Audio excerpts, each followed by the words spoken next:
The new mayor of New York City has promised to set an example for the world with his brand of politics after officially taking up his new position. Zohran Mamdani swearing in on Thursday marked a number of firsts. There's never before been a Muslim, South Asian of Africa or African-born person running America's biggest city, and at just 34, he's the youngest mayor in more than 130 years. Mamdani received more than half of the vote in November, despite threats from President Donald Trump to cut the city's federal funding if he won. And when New York City's mayor, Zohran Mamdani, took the oath of office, the moment was historic, not just politically, but also symbolically.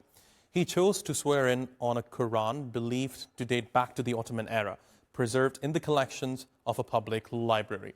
For more on this, we are joined by historian Sami Al-Arian, Director of the Center for Islam and Global Affairs at Istanbul Sabahattin Zaim University. Professor, great to have you here with us on TRT World. What do you think is the significance of the fact that Zohran Mamdani used a Quran dating back to the Ottoman Empire for his oath-taking ceremony?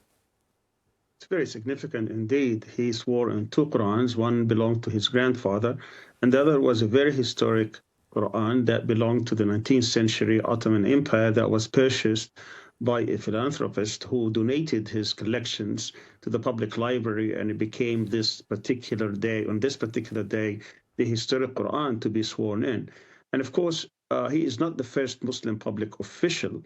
He is among several. One was Keith Ellison, who was the first congressman, Muslim congressman, and he swore on the Quran that belonged to Thomas Jefferson, the third president. So this is indeed a historic day for not only the Americans and Muslim Americans, but for the entire world, because now we see that the Quran has become a symbol also where people could serve in public capacity. And Professor, this Quran, if I'm not mistaken, correct me if I'm wrong, this Quran was not an ornate royal manuscript. It was meant for everyday use. So how significant is that detail, especially given the fact that it is being used in a modern democratic oath-taking ceremony in a city like New York? I think what Mr. Mamdani was trying to do is to show the world that Muslims have come out of age and now they are part of the elites. They are part of the politicians that are willing to serve their constituencies. And therefore, this Quran, this historic Quran, also brings back not only the fact that modern day Muslims are part of the mosaic, but also the historicity of Islam in America. Islam came to America with the slaves centuries back, and then there were a lot of immigrants. So Islam today represents both the immigrant trend as well as the indigenous people, those who converted and those who became as Muslims. And dealing with this or holding this Quran obviously brings all these histories back. And Professor, one last question here. What kind of message do you think Zohran Mamdani was trying to send to those who have some Islamophobic beliefs? Or in other words, do you think this was an effort to counter Islamophobia, growing Islamophobia in the Western world?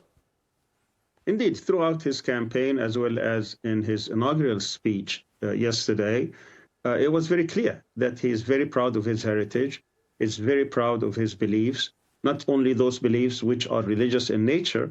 He says it's going to be the mayor of everybody. So he has a particular program that he's trying to implement. He says that he will try every effort to make sure that he will make the life of New Yorkers much better than they are today, and that he is proud of the principles that he stood on, and that he is going to apply his beliefs and his values to the way he's going to govern. So indeed now, the people of New York, millions of people in New York are going to see what does it mean to be a believing politician in the trend of Islam. They have seen a lot of other politicians in the past from different traditions, and now this is the first time they're going to observe someone who says, I am proud to be a Muslim, I am proud to be a New Yorker, and I'm proud to be a human being willing to serve the whole entire New York City.